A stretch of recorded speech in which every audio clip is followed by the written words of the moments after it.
اللہ الرحمن الرحیم۔ کچھ متفرق مسائل ہیں۔ سب سے پہلے یہ کہ آیا انجیکشن یا ڈرپ لگانے سے اور اسی طرح شوگر کے مریض انسولین جو لگاتے ہیں، اس کے انجیکشن جو لگاتے ہیں، اس سے روزہ فاسد ہوتا ہے یا نہیں؟ تو اس کا حکم یہ ہے کہ اس سے روزہ فاسد نہیں ہوتا۔ انجیکشن اگر وین میں ہو یا گوشت میں ہو، اس سے بھی روزہ فاسد نہیں ہوتا، اور اسی طرح ڈرپ لگوانے سے بھی روزہ فاسد نہیں ہوتا۔ شوگر کا مریض اگر انسولین کا انجیکشن لگاتا ہے تو اس سے بھی روزہ فاسد نہیں ہوتا۔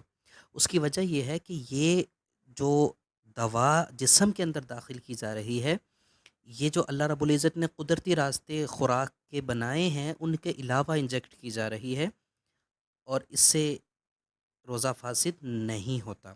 دوسرا مسئلہ یہ کہ جو سانس کی بیماری والے مریض ہوتے ہیں وہ انہیلر کا استعمال کرتے ہیں، تو انہیلر کے استعمال سے روزہ فاسد ہو جاتا ہے، کیونکہ انہیلر کے اندر ایک دوا ہوتی ہے ہوا کے ساتھ، اور اس کی وجہ سے وہ حلق میں محسوس ہوتی ہے، اس لیے لہٰذا اس سے روزہ فاسد ہو جاتا ہے۔ کیونکہ اگر یہ صرف ہوا ہو تو اس سے تو کوئی فرق نہیں پڑتا، لیکن چونکہ اس کے اندر دوا بھی ہوتی ہے جو سانس کی بحالی کا کام کرتی ہے، لہٰذا اس سے روزہ فاسد ہو جاتا ہے۔ اور اگر کوئی مریض زیادہ مشکل میں ہو اور اسے استعمال کرنا ضروری ہو تو وہ اس طرح اس کا روزہ تو فاسد ہو جائے گا، تو اس کو قضا کرنی پڑے گی، کفارہ نہیں ادا کرنا پڑے گا۔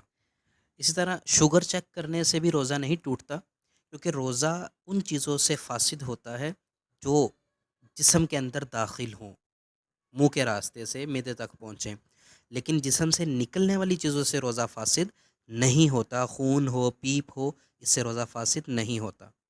اور شوگر کے جو مریض ہیں وہ اگر ان کی طبیعت میں کمی یا زیادتی ہوتی ہے شوگر کی وجہ سے، تو وہ روزہ اگر فاسد اپنا کرنا چاہیں، روزہ توڑنا چاہیں، تو وہ صرف قضا کریں گے، کفارہ، یعنی کہ 60 روزے نہیں رکھیں گے، صرف ایک روزہ رکھیں گے۔ کسی بھی شرعی عذر کی بنا پر، بیماری کی وجہ سے اگر روزہ کوئی توڑتا ہے، روزہ اگر کوئی چھوڑ دیتا ہے، تو اس پر صرف اس کی قضا لازم آئے گی، کفارہ ادا کرنا نہیں پڑے گا۔ لیکن اگر کوئی جان بوجھ کر روزہ چھوڑتا ہے، روزہ توڑتا ہے، تو اس کے اوپر قضا بھی ہے اور کفارہ بھی ہے۔ اللہ رب العزت سمجھ کر عمل کرنے کی توفیق عطا فرمائے۔